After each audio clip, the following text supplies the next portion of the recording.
It is very seldom that mere ordinary people like John and myself secure ancestral halls for the summer. A colonial mansion, a hereditary estate, I would say a haunted house, and reach the height of romantic felicity, but that would be asking too much of fate. Still, I will proudly declare that there is something queer about it. Else why should it be let so cheaply? And why have stood so long untenanted? John laughs at me, of course, but one expects that in marriage. John is practical in the extreme. He has no patience with faith, an intense horror of superstition, and he scoffs openly at any talk of things not to be felt and seen and put down in figures. John is a physician, and perhaps, I would not say this to a living soul, of course, but this is dead paper and a great relief to my mind. Perhaps that is one reason I do not get well faster. You see, he does not believe I am sick. And what can one do? If a physician of high standing, and one's own husband, assures friends and relatives that there is really nothing the matter with one but a temporary nervous depression, a slight hysterical tendency, what is one to do? My brother is also a physician and also of high standing, and he says the same thing. So I take phosphates or phosphites, whichever it is, and tonics and journeys and air and exercise, and am absolutely forbidden to work until I am well again. Personally, I disagree with their ideas.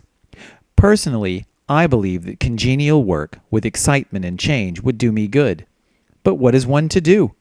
I did write for a while in spite of them, but it does exhaust me a good deal, having to be too sly about it, or else meet with heavy opposition. I sometimes fancy that in my condition, if I had less opposition and more society and stimulus, but John says the very worst thing I can do is to think about my condition, and I confess it always makes me feel bad. So I will let it alone and talk about the house. The most beautiful place. It is quite alone, standing well back from the road, quite 3 miles from the village.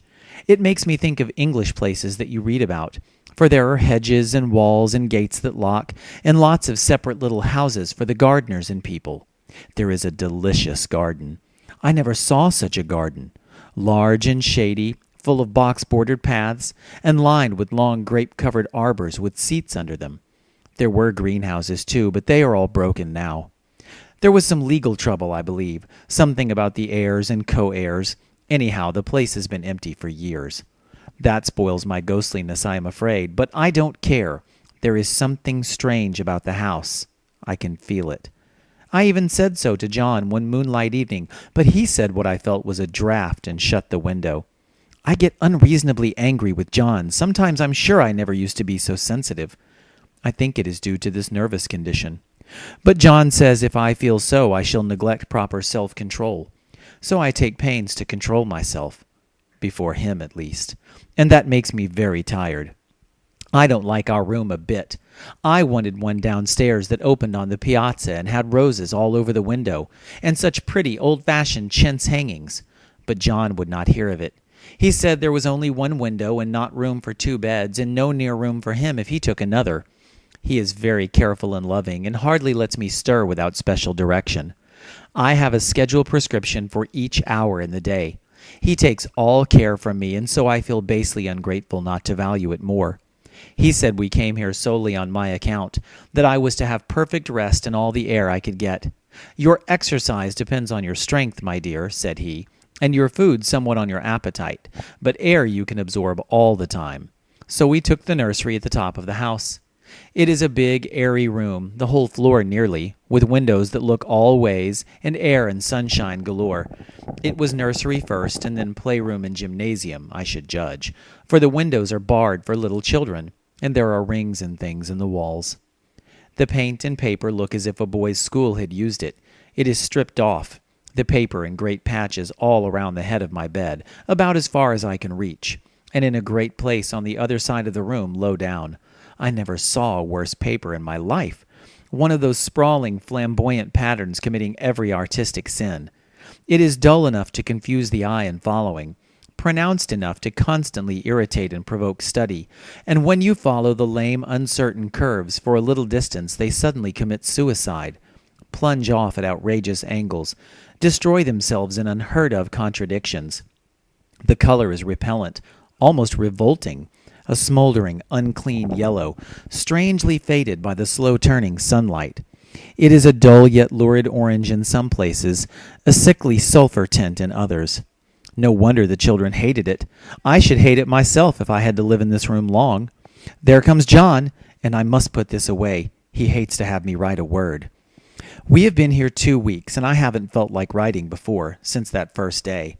I am sitting by the window now, up in this atrocious nursery, and there is nothing to hinder my writing as much as I please, save lack of strength. John is away all day, and even some nights when his cases are serious. I am glad my case is not serious. But these nervous troubles are dreadfully depressing. John does not know how much I really suffer. He knows there is no reason to suffer, and that satisfies him. Of course, it is only nervousness. It does weigh on me so not to do my duty in any way. I meant to be such a help to John, such a real rest and comfort, and here I am, a comparative burden already. Nobody would believe what an effort it is to do what little I am able, to dress and entertain and order things. It is fortunate Mary is so good with the baby, such a dear baby. And yet I cannot be with him. It makes me so nervous. I suppose John never was nervous in his life. He laughs at me so about this wallpaper. At first he meant to repaper the room, but afterwards he said that I was letting it get the better of me, and that nothing was worse for a nervous patient than to give way to such fancies. He said that after the wallpaper was changed, it would be the heavy bedstead, and then the barred windows, and then that gate at the head of the stairs, and so on. You know the place is doing you good, he said, and really, dear, I don't care to renovate the house just for a 3 months' rental. Then do let us go downstairs, I said. There are such pretty rooms there. Then he took me in his arms and called me a blessed little goose, and said he would go down to the cellar if I wished and have it whitewashed into the bargain. But he is right enough about the beds and windows and things. It is an airy and comfortable room as any one need wish, and of course I would not be so silly as to make him uncomfortable just for a whim. I'm really getting quite fond of the big room, all but that horrid paper. Out of one window I can see the garden, those mysterious deep-shaded arbors, the riotous old-fashioned flowers, and bushes and gnarly trees. Out of another I get a lovely view of the bay and a little private wharf belonging to the estate. There is a beautiful shaded lane that runs down there from the house. I always fancy I see people walking these numerous paths and arbors, but John has cautioned me not to give way to fancy in the least. He says that with my imaginative power and habit of story-making, a nervous weakness like mine is sure to lead to all manner of excited fancies, and that I ought to use my will and good sense to check the tendency. So I try. I think sometimes that if I were only well enough to write a little, it would relieve the press of ideas and rest me. But I find I get pretty tired when I try. It is so discouraging not to have any advice and companionship about my work. When I get really well, John says we will ask Cousin Henry and Julia down for a long visit. But he says he would as soon put fireworks in my pillowcase as to let me have those stimulating people about now. I wish I could get well faster, but I must not think about that. This paper looks to me as if it knew what a vicious influence it had. There is a recurrent spot where the pattern lolls like a broken neck, and 2 bulbous eyes stare at you upside down. I get positively angry with the impertinence of it and the everlastingness. Up and down and sideways they crawl, and those absurd unblinking eyes are everywhere.